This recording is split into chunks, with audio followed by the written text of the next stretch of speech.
Dans votre entreprise, tous les jours, vos équipes se tournent vers l'IA. Pour innover, pour aller plus vite, pour être plus productif, l'intelligence artificielle, c'est devenu le nouveau moteur de la performance. Mais imaginez un instant qu'avec les meilleures intentions du monde, elle soit en train de donner les clés de votre royaume aux hackers. Une simple conversation, une requête qui paraît totalement inoffensive dans une fenêtre de chat peut déclencher une fuite de données catastrophique exposant vos secrets industriels, les données de vos clients et détruisant par là même votre réputation. Vous vous dites certainement que ça n'arrive qu'aux autres, que vos systèmes sont bien protégés. La vérité, c'est que la plus grande faille aujourd'hui n'est plus technique, elle est humaine. Elle est dans l'utilisation incontrôlée de ces nouveaux outils surpuissants. Selon une étude de Harmonic Security, 8,5% de toutes les requêtes que vos collaborateurs tapent dans des IA comme ChatGPT ou Copilot contiennent des informations sensibles. Des bouts de code, des listes de clients, des stratégies commerciales, des données personnelles. Et ces informations, elles ne s'évaporent pas. Elles sont stockées, analysées et peuvent être exploitées. Dans cette vidéo, mon but, c'est pas de vous faire peur, c'est de vous donner plutôt un plan de bataille. On va décortiquer ensemble les 7 failles de sécurité les plus critiques et les plus sournoises liées à l'IA en entreprise. Pour chacune, je vais vous donner des protocoles clairs et des solutions concrètes pour barricader les portes avant qu'il ne soit trop tard. La sécurité de votre entreprise à l'ère de l'IA, ça commence maintenant. La première faille, la plus simple et aussi la plus vicieuse, c'est celle qui se passe sous vos yeux tous les jours. C'est la fuite de données directement dans les prompts. Le problème, il est d'une simplicité désarmante. Il y a un de vos employés, qu'il soit développeur, commercial, RH, il cherche tout simplement à gagner du temps. C'est le but évidemment de ces outils. Alors, il copie-colle une information sensible à une IA publique, comme la version gratuite de ChatGPT. Ça peut être un morceau de code propriétaire pour le faire corriger, un email client un peu tendu pour en adoucir le ton, une proposition commerciale avec des prix secrets pour la reformuler, ou un CV plein d'infos pour préparer un entretien. Des données personnelles soumises au RGPD font partie des informations les plus fréquemment partagées avec ces IA. Le piège, c'est que l'interface est tellement simple, tellement conversationnelle, qu'on baisse la garde. On traite l'IA comme un collègue de confiance, un assistant personnel, sauf que ce confident a une mémoire quasi parfaite et des millions d'oreilles. Maintenant, on va remuer un petit peu le couteau dans la plaie. Que se passe-t-il une fois que votre employé a appuyé sur Entrée? Si c'est une version gratuite, au mieux, vos données servent à entraîner les futurs modèles de l'IA. Vos secrets, vos stratégies sont digérés, analysés et intégrés dans la connaissance globale du modèle. Un concurrent pourrait alors, avec les bonnes questions, extraire des morceaux de cette information. C'est de l'espionnage industriel passif à très grande échelle. Je vous demande de penser à ce scénario catastrophe décrit à la RSA conférence de 2024. Une entreprise a découvert qu'un concurrent avait eu des infos ultra précises sur les dépenses de ses clients pour mieux les cibler. L'enquête a ensuite montré qu'un ancien employé avait juste copié-collé les résultats d'une base de données interne dans un copilote IA. C'est direct, c'est simple et c'est terrifiant d'efficacité. Et au-delà de la concurrence, ces données, elles peuvent fuir sur le dark web. De nombreuses plateformes IA sont conçues par de petites équipes sans les audits de sécurité les plus robustes. La conséquence, c'est pas juste la perte d'un avantage concurrentiel, c'est une violation potentielle du RGPD avec des amendes qui peuvent coûter des millions, une perte de confiance client irréparable et une réputation en ruine. Alors, comment on ferme cette grande porte ouverte? La solution, ce n'est pas de bannir l'IA, c'est avant tout de la maîtriser. Premièrement, On pourrait établir une charte d'utilisation de l'IA claire et impérative. C'est la base, non négociable. Ce document, il doit dire noir sur blanc ce qui est permis et ce qui est interdit, spécifier que tout copier-coller de données clients, code source, secrets commerciaux ou infos personnelles dans une IA publique est formellement proscrit. Chaque employé doit la lire et la signer. Ensuite, c'est investir dans des solutions d'IA d'entreprise, des versions pro comme ChatGPT Entreprise, Microsoft 365 Copilot ou Google Vertex AI garantissent par contrat que vos données ne seront pas utilisées pour entraîner leur modèle. L'environnement est certes plus sécurisé, plus isolé. C'est un coût, oui, mais voyez-le comme une assurance contre une fuite qui pourrait vous coûter 100 fois plus. Troisièmement, c'est former, former et encore former. La technologie ne résoudra pas tout. Vous devez marteler les risques auprès de vos équipes, organiser des formations obligatoires avec des exemples concrets, comme ceux qu'on vient de voir par exemple. Le but n'est pas d'effrayer, mais de responsabiliser.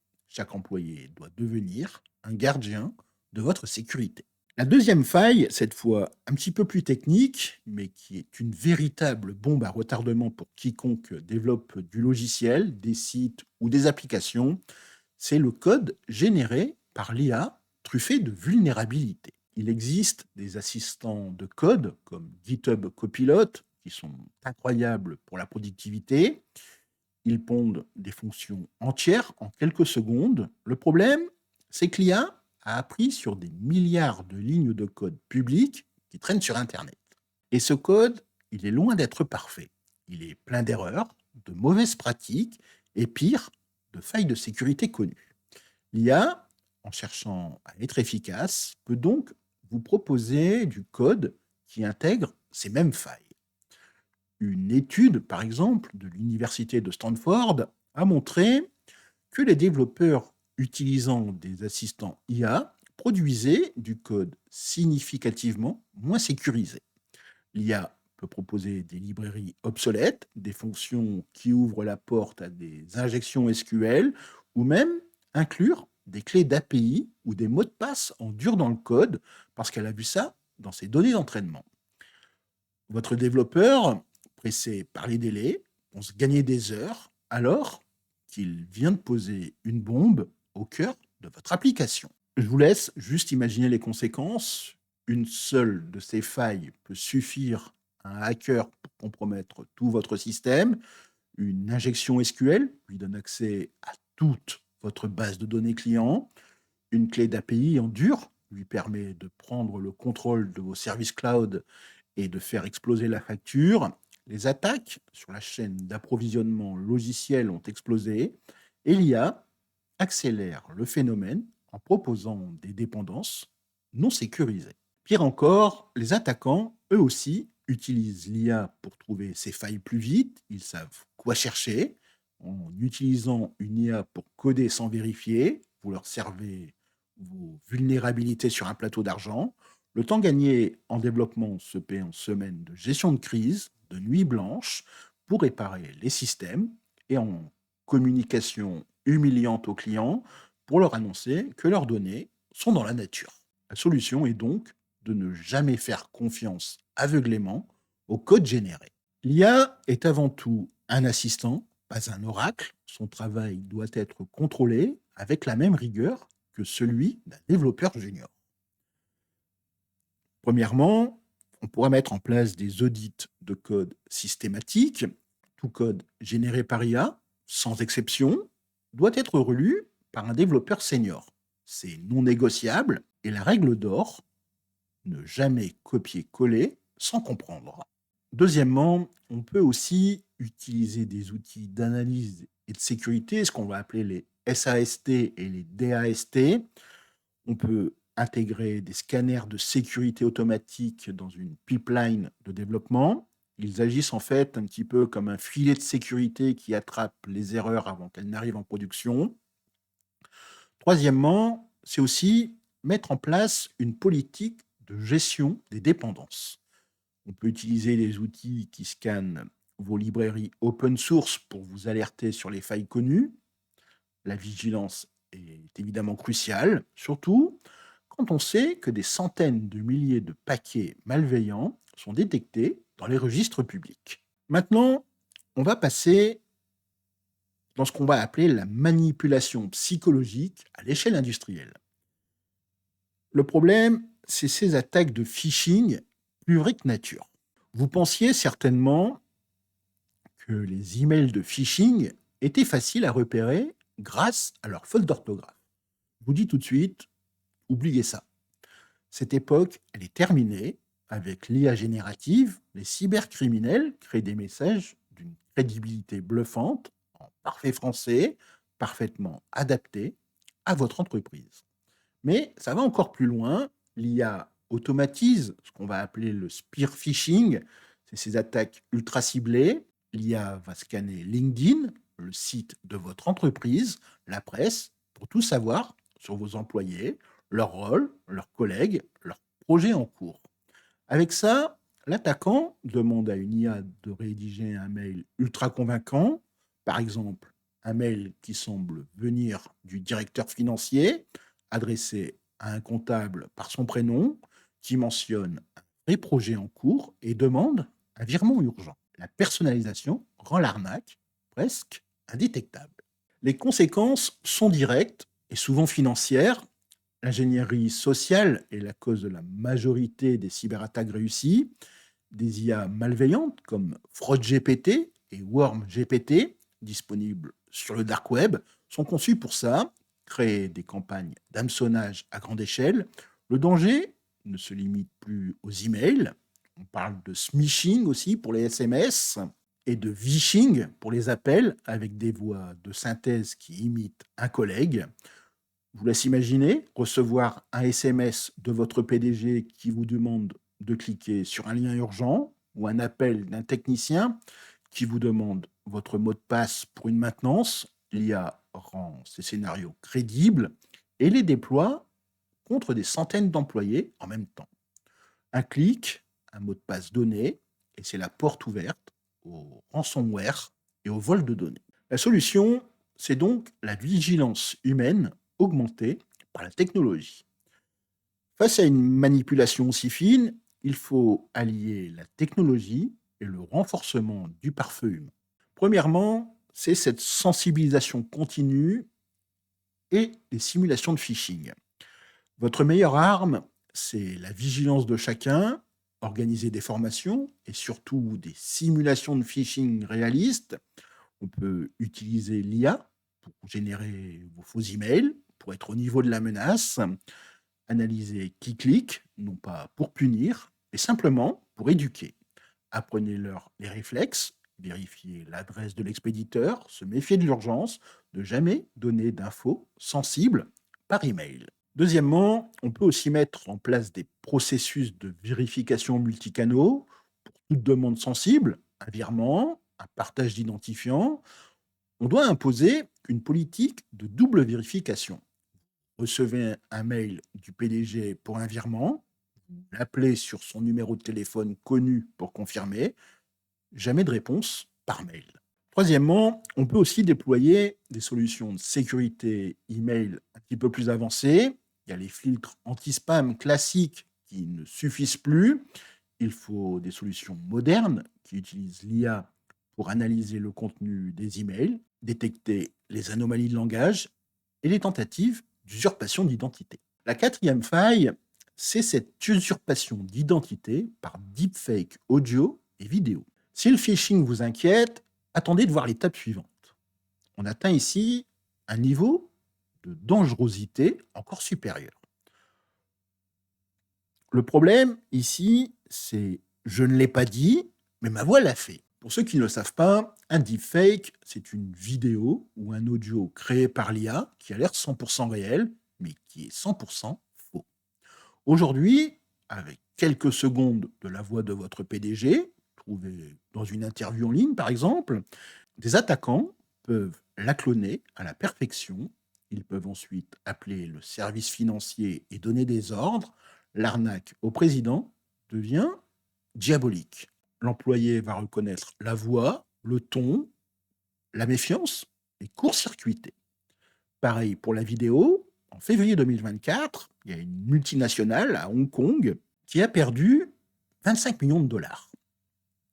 Un employé a été piégé par une fausse visioconférence où tous les participants, y compris le directeur financier, étaient des deepfakes. Ce cas de Hong Kong est en fait un avertissement pour le monde entier. Les fraudeurs ont créé de toutes pièces une fausse réunion pour convaincre un employé de faire 15 virements vers 5 comptes différents. Ce n'est plus de la science-fiction, c'est réel et les montants sont astronomiques. Le pire, c'est que ces technologies deviennent de plus en plus accessibles, plus besoin d'être un groupe d'hackers d'État, pensez à l'impact sur votre entreprise. Au-delà de la perte financière, c'est la confiance au sein de l'organisation qui est pulvérisée. Comment faire confiance à un ordre reçu en visio si la voix et l'image de votre N+1 peuvent être truquées? C'est le chaos assuré. La solution, c'est de mettre en place des protocoles de validation à l'épreuve du doute. Puisque nos sens peuvent être trompés, il faut donc se fier à des processus qui, eux, ne peuvent pas être imités. La première chose, par exemple, c'est peut-être de demander des mots de passe ou des questions de sécurité pour les communications sensibles, pour toute discussion impliquant de l'argent ou des données critiques. Mettez en place un mot de passe du jour ou une question secrète convenue hors ligne.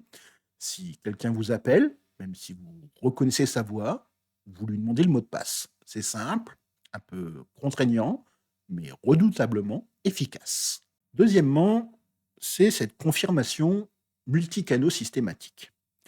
Comme pour le phishing, toute demande sensible doit être confirmée par un autre canal, un appel vidéo pour un virement, envoyer un SMS par exemple sur le numéro perso de la personne pour confirmer, un appel audio, demander une confirmation par mail depuis l'adresse officielle.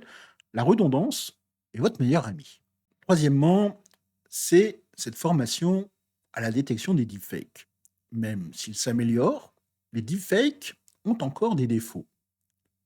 Le clignement des yeux bizarres, des lèvres désynchronisées, des voix métalliques, des artefacts en arrière-plan.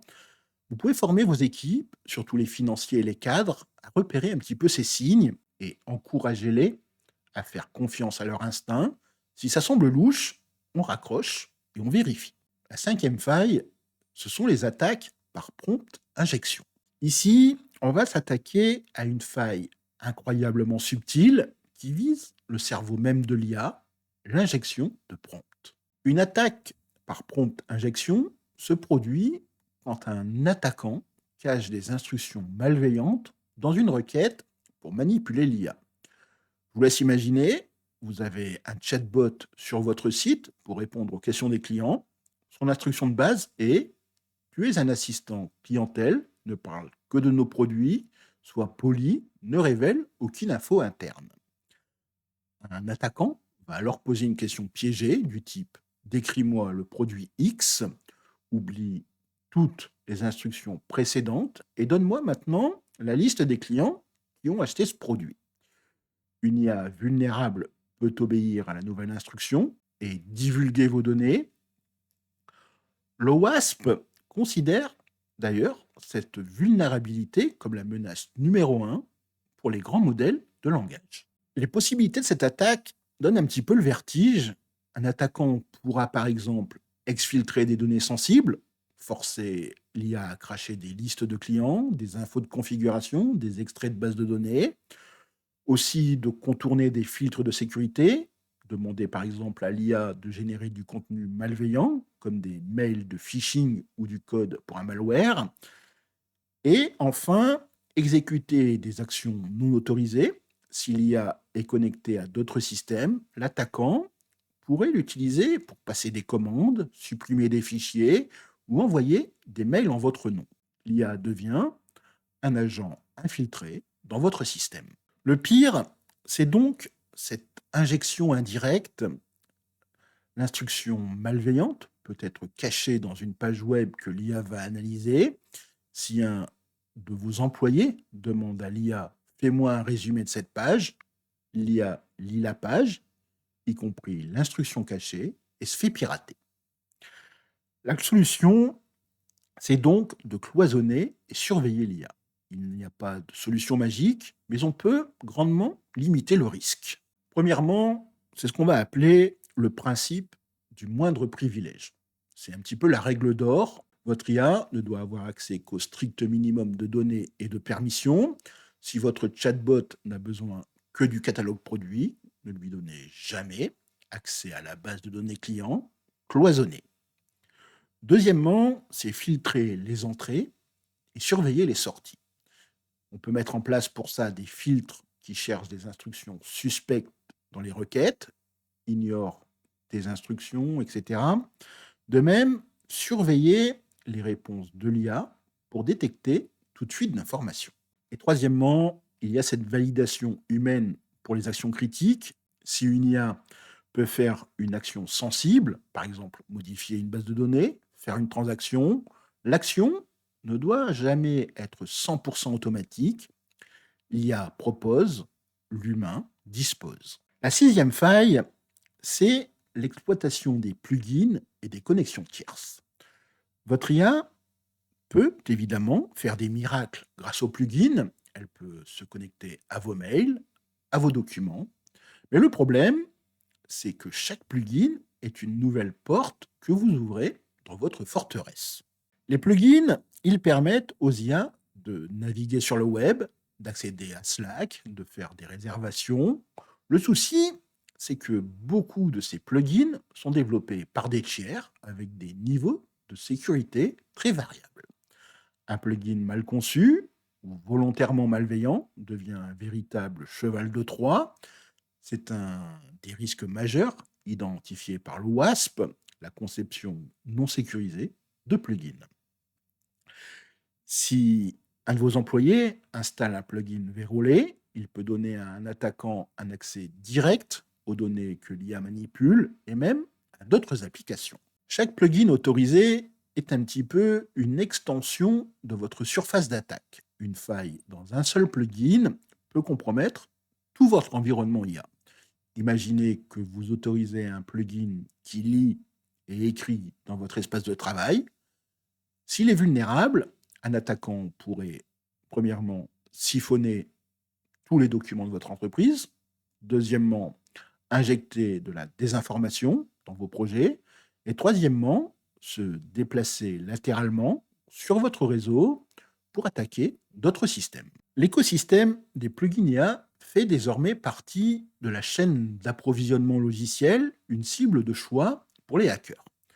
Les utilisateurs installent ces plugins pour leur côté pratique, sans comprendre qu'ils accordent des permissions étendues et ouvrent une autoroute vers leurs données.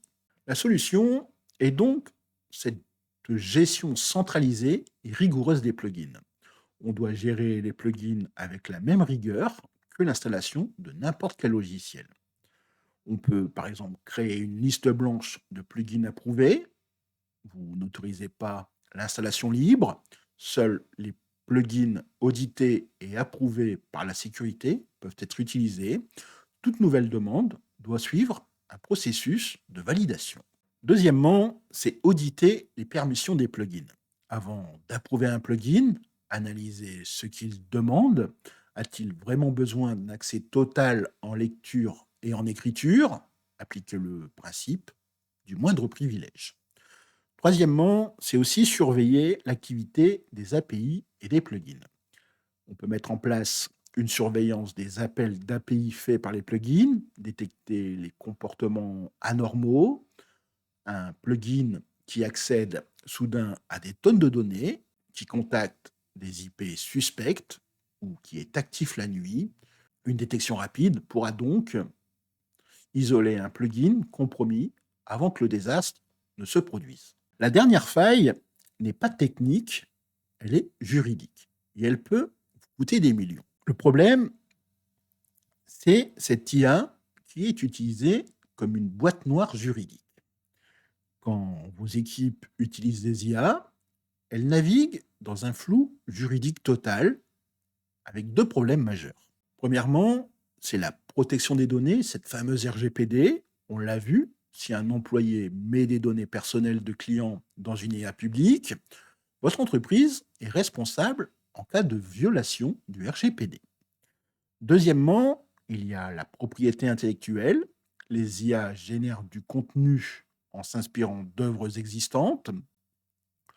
Le résultat peut involontairement copier du contenu protégé par le droit d'auteur.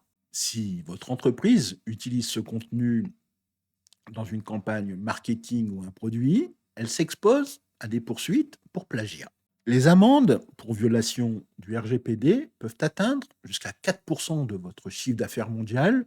Au-delà de l'amende, il y a aussi la gestion de crise, la perte de confiance des clients, l'obligation de notifier tout le monde. C'est un véritable cauchemar logistique et réputationnel. Côté propriété intellectuelle, les procès se multiplient. Des artistes et des médias attaquent les créateurs d'IA pour avoir utilisé leurs œuvres sans permission. En utilisant du contenu généré par IA sans vérifier, vous vous exposez à des procès coûteux et à l'obligation de tout retirer. Ça peut tuer une campagne marketing ou retarder le lancement d'un produit, sans parler des biais algorithmiques qui peuvent mener à des décisions discriminatoires, soulevant d'autres problèmes éthiques et légaux. La solution serait peut-être de mettre une approche proactive de la conformité. Ici, l'ignorance n'est pas une option. Il faut une gouvernance claire et proactive.